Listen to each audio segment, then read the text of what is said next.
আমার স্বামী রোজ রাতে আমাকে পাত্তা না দিয়ে আমার স্বামীর বড় ভাইয়ের বউয়ের ঘরে চলে যেত। আমার স্বামী তার বড় ভাইয়ের বউয়ের ঘরে যাওয়ার পর থেকে দিদির কান্নার আওয়াজ শোনা যেত। আমি অনেক অনেক জিজ্ঞাসা করার পরও আমার স্বামী আমাকে কিছুই বলতো না, আর আমার স্বামীর বড় ভাইয়ের বউয়ের সাথে সাথে থাকত। একদিন আমি তার ঘরে লুকিয়ে দেখি যে তারা দুইজন তো। আমার নাম রুমনা। আমি অনেক ছোট একটা ধনী পরিবারের মেয়ে ছিলাম না।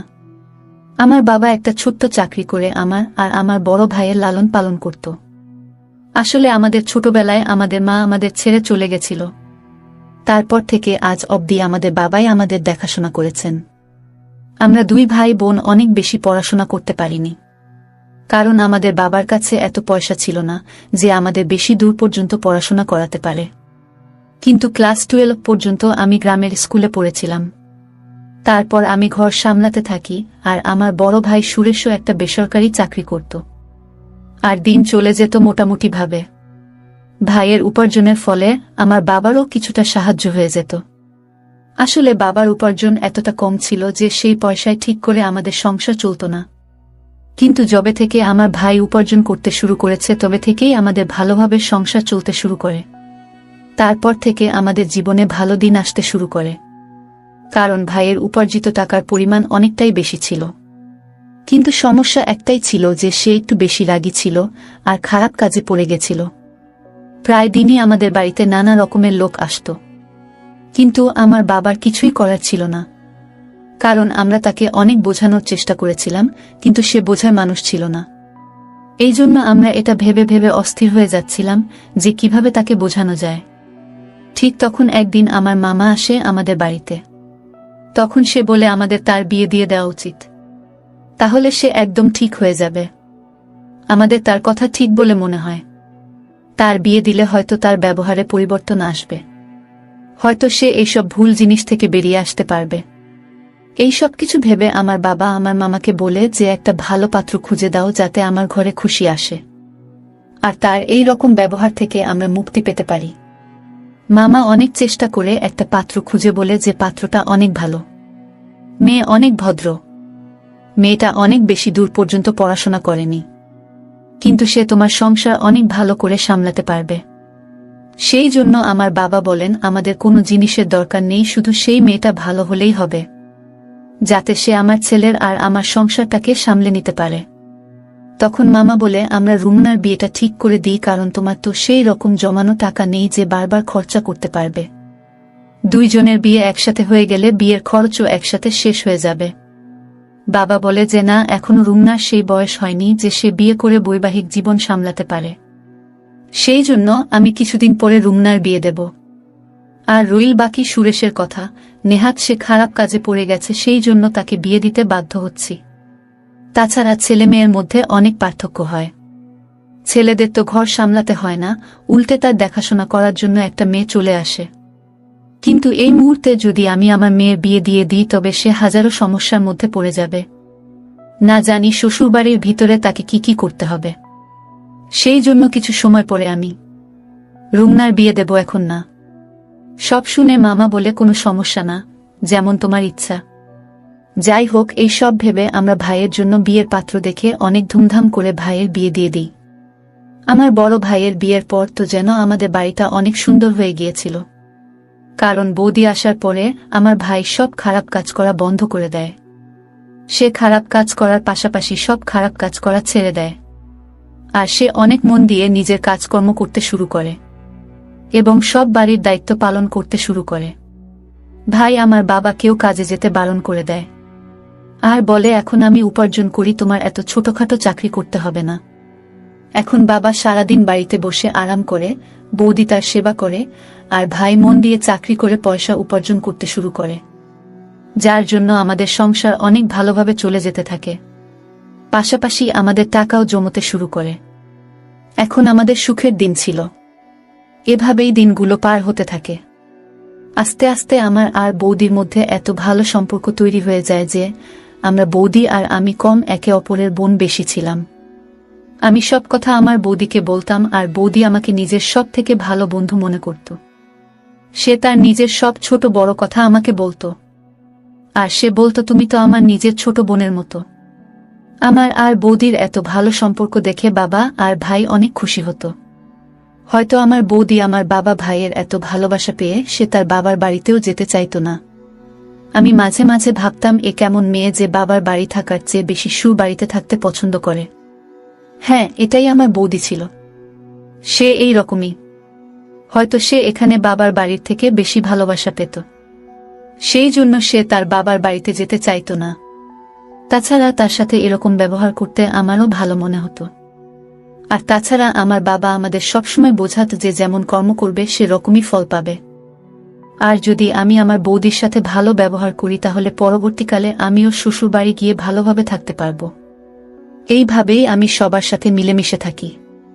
এখন আমার মামা আবার আমাদের বাড়িতে এসে বলে এখন তো আর কোনো সমস্যা নেই, এখন তো সুরেশের বিয়ে হয়েছে, অনেক দিন হয়ে গেল, এখন আমাদের রুমনার জন্য পাত্র দেখা উচিত, কারণ এখন রুমনার বিয়ের বয়স হয়ে গেছে। তখন আমার বাবা বলে এখন আমার রুমনার বিয়ে দিতে কোনো অসুবিধা নেই, কারণ আমার ছেলে ঘর সামলে নিয়েছে আর আমার সেবা করার জন্য আমার মেয়ের মতো একটা বৌমা এনেছে। এখন রুমনার জন্য কোনো ভালো ছেলে খুঁজতে হবে। তখন বাবা মামাকে বলেন তোমার কাছে যদি কোনো ভালো পাত্র থাকে তবে তুমি বল। তাছাড়া আমার ছেলের জন্য তো তুমি পাত্র খুঁজে বের করেছিলে, আর পাত্রটা এত ভালো যে আমি আজও তার গুণগান করি, এই জন্য তুমি একটা ভালো পাত্র খুঁজে দাও।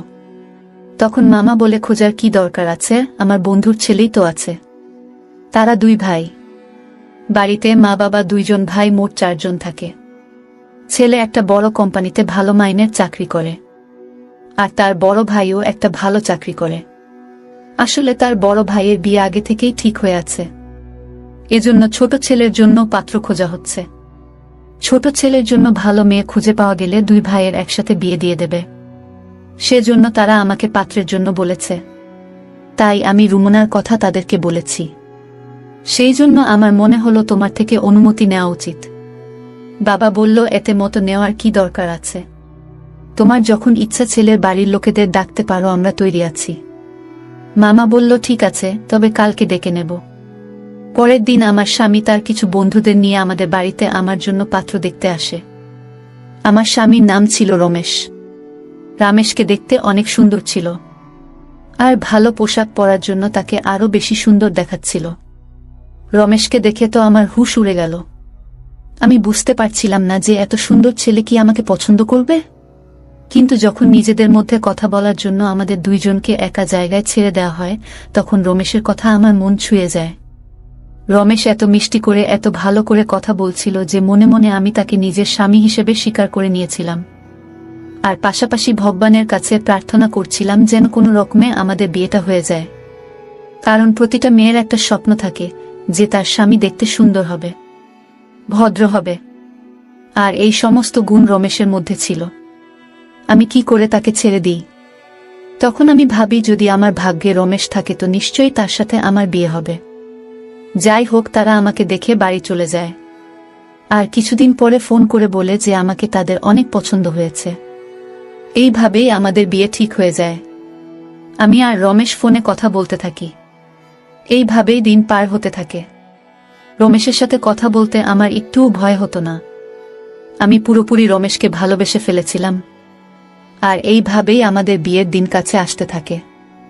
আমাদের বাড়িতে আত্মীয়রা আসতে শুরু করে দিয়েছিল, আর আমার বড় ভাই বিয়ের দায়িত্ব অনেক ভালোভাবে সামলে নিয়েছিল। সে কোনো জিনিসের অভাব রাখেনি। এত সুন্দর পরিবেশ তৈরি করেছিল দেখে মনে হচ্ছিল মেয়ে নয়, যেন ছেলের বিয়ে হচ্ছে। অনেক ভালো করে আমার বাবা আর আমার ভাই আমার বিয়ে দিতে চেয়েছিল। বলতো রুমনার বিয়েতে কোনো জিনিসের অভাব যেন না হয়। বাবা বলল আমি কখনো চাই না যে রুমনার এটা মনে হোক যে তার মা থাকলে আরো ভালো করে বিয়ে হতো। কিন্তু আমার মায়ের অভাব তো সে চেয়েও পূরণ করতে পারবে না। তবে সে আমার জন্য এত কিছু করছিল যে আমি তার ঋণ কোনোদিন শোধ করতে পারবো না। কিন্তু এত আত্মীয়দের ভিড়েও আমার মায়ের কথা অনেক বেশি করে মনে পড়ছিল। আমি কাউকে এটা বুঝাতে দিইনি, কারণ আমি চাইছিলাম না যে সবার মন খারাপ হয়ে যাক, তারা সবাই অকারণেই চিন্তিত হয়ে পড়ুক। সেজন্য আমি তাদের সামনে সব সময় হাসি খুশি থাকতাম, যাতে তারা এটা কখনো না বুঝতে পারে যে আমার মায়ের কথা অনেক মনে পড়ছে। এইভাবে বিয়ের দিন চলে এলো।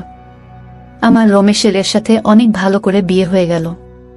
আর আমি নিজের বাবার বাড়ি থেকে বিদায় নিয়ে চলে গেলাম। আমি অনেক আশা নিয়ে শ্বশুর বাড়িতে যাই, আর অনেক ভালো করে আমার গৃহে প্রবেশ করানো হয়েছিল। অনেক নিয়ম পালন করার সাথে সাথে আমাকে কিছু মেয়েদের মাঝখানে বসানো হলো, যারা রমেশের গুণগান করছিল। তাদের গুণগান শুনতে আমার অনেক ভালো মনে হচ্ছে।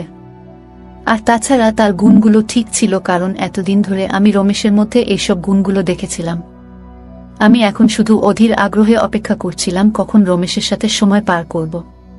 অনেক অল্প সময়ের মধ্যেই আমাকে রমেশের ঘরে বসিয়ে দেওয়া হয়, আর কিছুক্ষণের মধ্যেই রমেশ ঘরে চলে আসে। তার ঘরে আসার পরে আমরা নিজেদের মধ্যে কিছুক্ষণ কথা বলি, তারপর আমাদের নতুন জীবন শুরু করি। পরের দিন আমি ঘুম থেকে উঠে সবার জন্য খাবার তৈরি করে আমার কাজ করতে থাকি। আমি আমার বড় দিদির সাথে অনেক ভালো মিশে গিয়েছিলাম। আসলে রমেশের বিয়ের দিন তার বড় ভাইয়েরও বিয়ে হয়েছিল। আমাদের দুইজন বউকে একসাথে গৃহ প্রবেশ করানো হয়েছিল, আর আমাদের দুইজনেরই আজকে এই বাড়িতে প্রথম দিন ছিল। আমরা দুইজনে মিলে একসাথে মিষ্টি বানাই আর সবার মন জয় করে নিই। এখন আমি আমার স্বামী বড় ভাইয়ের বউকে বড় দিদির মতো মানতে শুরু করেছিলাম। আমি তার সেবাও করতাম। আমার বড় দিদিও অনেক খুশি ছিল। আমরা দুইজন বোনের মতোই থাকতাম, আর আমাদের মধ্যে অনেক ভালো সম্পর্ক তৈরি হয়ে গিয়েছিল। আমাদের এত ভালো সম্পর্ক দেখে বাড়ির লোকও অনেক খুশি ছিল। এখন দিনেশও কাজে যেতে শুরু করেছিল। এইভাবে আমাদের অনেক আনন্দে দিন পার হতে থাকে। এখন কে জানতো যে এত খুশির মাঝখানে দুঃখের এত বড় পাহাড় ভেঙে পড়বে। একটা অ্যাক্সিডেন্টে আমার স্বামীর বড় ভাই এই পৃথিবী ছেড়ে চলে যায়। আমি তো কিছুই বুঝতে পারছিলাম না যে বাড়ির লোকেদের কি করে সামলাবো, কারণ সব লোক অনেক ভেঙে পড়েছিল। আর কেনই বা পড়বে না, সবেমাত্র বিয়ের 1 মাস হয়েছিল, আর এর মধ্যেই এত ছোট বয়সে আমার বড় দিদি বিধবা হয়ে গিয়েছিল। আমার বড় দিদির উপরে আমার অনেক মায়া হচ্ছিল। আমি কিছুই বুঝতে পারছিলাম না যে আমি কি করে তাকে সামলাবো। আমি কোনো রকমে রমেশকে সামলাই আর বলি, এখন থেকে তোমার বৌদির অনেক খেয়াল রাখতে হবে। আমাদের সেই জন্য কোনোভাবে তার সামনে ভেঙে পড়লে চলবে না। আমাদের সবসময় তাকে ভালো রাখতে হবে। রমেশ আমার কথা বুঝতে পারে, আর আমরা আমার বড় দিদির খেয়াল রাখতে শুরু করি। আস্তে আস্তে সময় পার হতে থাকে, আর আমার স্বামীর বড় ভাইয়ের এই পৃথিবী থেকে চলে যাওয়ার 1 বছর হয়ে গিয়েছিল। আমাদের বাড়িতে সবাই বলে যে আমার বড় দিদির বিয়ের মাত্র 1 মাসের মধ্যেই তার স্বামী এই পৃথিবী ছেড়ে চলে যায়, আর তার জীবন শুরু হওয়ার আগেই শেষ হয়ে যায়। তাই সবাই মিলে ঠিক করে যে আমার বড় দিদির আবার বিয়ে দেবে, যাতে সে তার ভবিষ্যৎ জীবনে সুখী থাকে। বেচারির না কোনো সন্তান ছিল আর না স্বামী। সে একলা কি করে এত বড় জীবন পার করবে? কিন্তু আমার বড় দিদি বলে আমি যখন থেকে বিয়ে করে এই বাড়িতে এসেছি, সেই দিন আমি আমার স্বামীকে কথা দিয়েছিলাম, আর আমি যতদিন বাঁচব এই বাড়ির বউ হয়েই থাকব। আর আমি আমার এই কথা সারা জীবন পালন করব। তাতে আমার কোনো সন্তান থাকুক আর না থাকুক। যখন রমেশের সন্তান হবে তখন আমিও তাকে নিজের সন্তানের মতো আদর করব, ভালোবাসব। আমার বড় দিদির এরকম কথা শুনে আমি অনেক খুশি হই। তখন আমি আর রমেশ একটা প্ল্যান বানাই যে আমরা আমাদের প্রথম সন্তান তাকে দিয়ে দেব। সে যেভাবে ইচ্ছা তাকে মানুষ করবে, আর তার সাথে নিজের সারা জীবন পার করে দিতে পারবে। এই ভেবেই আমরা শান্তিতে থাকি। এই কিছুদিন ধরে আমার সামনে অদ্ভুত অদ্ভুত দৃশ্য আসতে থাকে। আসলে আমার স্বামী আমার কাছে আসতো না। সন্ধে হতেই আমার স্বামী আমার স্বামীর বড় ভাইয়ের বউয়ের ঘরে চলে যেত, আর আমার স্বামী তার ঘরে যাওয়ার সাথে সাথে আমার স্বামীর বড় ভাইয়ের বউয়ের অনেক আওয়াজ আসত। এমন মনে হতো যেন সে কাঁদছে। আমি এটা কিছুতেই বুঝতে পারতাম না যে রমেশ আমার বড় দিদির ঘরে গিয়ে তার সাথে কি করে। আমাকে এড়িয়ে আমার স্বামী আমার বড় দিদির ঘরে যেতই বা কেন? আমি কিছুটা তো আন্দাজ করতেই পেরেছিলাম যে কি হতে পারে। অফিস থেকে ফিরেই সে বড় দিদির ঘরে চলে যেত, আর সারা রাত তার ঘরেই থাকত। আমি যখনই এই ব্যাপারে রমেশের সাথে কোনো কথা বলার চেষ্টা করতাম, তখনই রমেশ এড়িয়ে যেত। এখন আমার মধ্যে অন্য রকম চিন্তা আসতে থাকে যে আসলে হচ্ছেটা কি। রমেশ তার বৌদির ঘরে এমন কি করে? আর রমেশের যাওয়ার পর আমার বড় দিদি এত আওয়াজ কেন করে? আমি চেয়েও কিছু বুঝতে পারতাম না। আমি এই ব্যাপারে আমার বড় দিদিকে ও কেউ জিজ্ঞাসা করি, কিন্তু সেও কিছু বলে না। আমি বুঝতে পারছিলাম না যে আমি কি করে এদের রহস্য জানতে পারব। আমার এখন সন্দেহ হতে শুরু করে যে নিশ্চয়ই তাদের মধ্যে কিছু একটা চলছে। তা না হলে রমেশ আমাকে কেন এড়িয়ে আমার স্বামীর বড় ভাইয়ের বউয়ের ঘরে যাবে? যদি এমন কিছুই হয়ে থাকে তবে রমেশের উচিত আমার সাথে এসে কথা বলা। কিন্তু রমেশ আমাকে কোনো কিছু বলতে চাইছিল না। তার জন্য আমি একদিন ভাবলাম যে আমি ঘরের মধ্যে লুকিয়ে যাই, যাতে জানতে পারি আসল রহস্যটা কি। তাহলে কোনটা সত্যি আর কোনটা মিথ্যে প্রমাণ হয়ে যাবে। যদি সত্যি এরকম কোনো কথা থেকে থাকে তবে আমি তাদের নিয়ে সবার সামনে যাব। আমি রোজ রোজ আর এইসব সহ্য করতে পারছিলাম না। এইসব ভেবে একদিন আমি তার ঘরে লুকিয়ে বসে রইলাম। কিছুক্ষণ পর তারা যখন ঘরে এলো তারপর আমি যা দেখলাম সেটা দেখে আমার মনটা কেঁপে উঠল। আমি দেখলাম যে আমার স্বামীর বড় ভাইয়ের বউ আমার স্বামীর বড় ভাইয়ের ছবি হাতে নিয়ে কাঁদছিল।